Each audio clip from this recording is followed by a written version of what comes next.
আরেকটা আইডিয়া নিয়ে আপনাদের সামনে আসলাম। আপনারা যদি চান যে আমি আহ, আপনারা জানেন যে ঢাকা শহরে এখন বর্তমানে প্রচুর জনসংখ্যা। আপনার বিভিন্ন জেলা থেকে মানুষ ঢাকা শহরে বা ঢাকার পাশে গাজীপুর, নারায়ণগঞ্জ, সাভার অথবা এদিকে নারায়ণগঞ্জ অর্থাৎ ঢাকার আশেপাশের যে জেলাগুলা সেগুলাতে প্রচুর মানুষের প্রচুর মানুষ আসতেছে কাজের প্রয়োজনে বা বিভিন্ন প্রয়োজনে।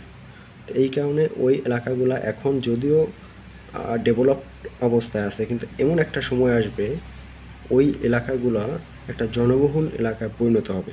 বাংলাদেশ জানেন এমনিতেই জনবহুল। তা তা কাজের প্রয়োজনে বেশিরভাগ মানুষ গ্রাম থেকে শহরে আসে।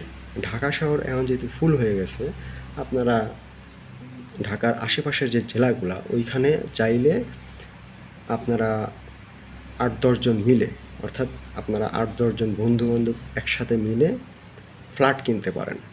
আপনারা ফ্ল্যাট কিনে বিভিন্ন কোম্পানি আছে, বিটিআই, ডোমিনো, বাংলাদেশে অনেক বড় বড় কোম্পানি আছে যারা আপনার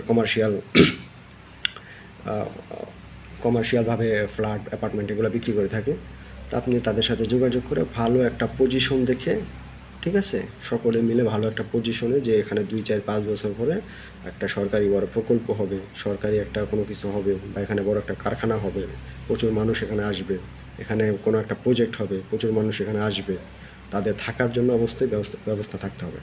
তা আপনারা যদি ওই জনবহুল এলাকায় একটা ফ্ল্যাট কিনে রাখতে পারেন ৮ থেকে ১০ জন মিলে, ফ্ল্যাটটার দাম যদি হয় ২০ লাখ, আপনারা এক একজন যদি ১০ জনে মিলে যদি কিনেন ২০ লক্ষ টাকা দিয়ে, ফ্ল্যাটটা থেকে আপনারা প্রতি মাসে যেই পরিমাণ আর্ন করবেন ওটা দিয়ে আপনি আপনার সংসার চালাতে পারবেন।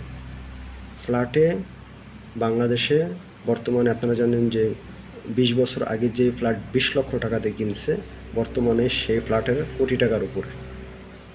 যদিও পৃথিবীর অন্যান্য দেশ থেকে বাংলাদেশে ভাড়াটা খুব বেশি না, তারপরেও কিন্তু ঢাকা শহর বা ঢাকার আশেপাশে যে জেলাগুলোতে ফ্ল্যাটের, অথবা ঢাকার মধ্যে নাই যান আপনি যদি আপনার এলাকার শহর যে অঞ্চলগুলো আছে সদর এলাকা, ওইখানেও যদি অল্প টাকার মধ্যে ৫ লাখ ১০ লাখের মধ্যে নিজে গিয়ে সার্ভে করে, ঠিক আছে, নিজে না বুঝলে ওইটার ভিতরে যাওয়ার দরকার নেই। অবশ্যই আপনাকে ওইটা সম্পর্কে জ্ঞান থাকতে হবে, জানতে হবে।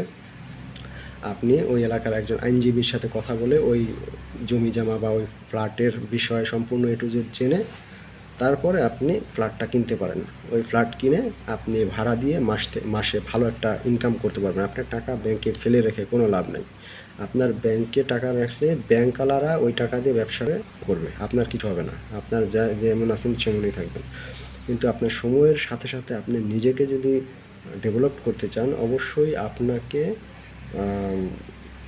আপনার এই টাকাটা একটা কোথাও ইনভেস্ট করতে হবে। ইনভেস্ট করলে হয়তোবা এখন আপনি যে পরিশ্রমটা করতেছেন, তখন আপনার ফ্যামিলি চালানোর জন্য ওই ফ্ল্যাট থেকে যে ভাড়া আসবে সেটা দিয়ে আপনি ফ্যামিলি চালাতে পারবেন, আপনার নিজস্ব ইনকামটা আপনি একটা কাজে লাগাতে পারবেন।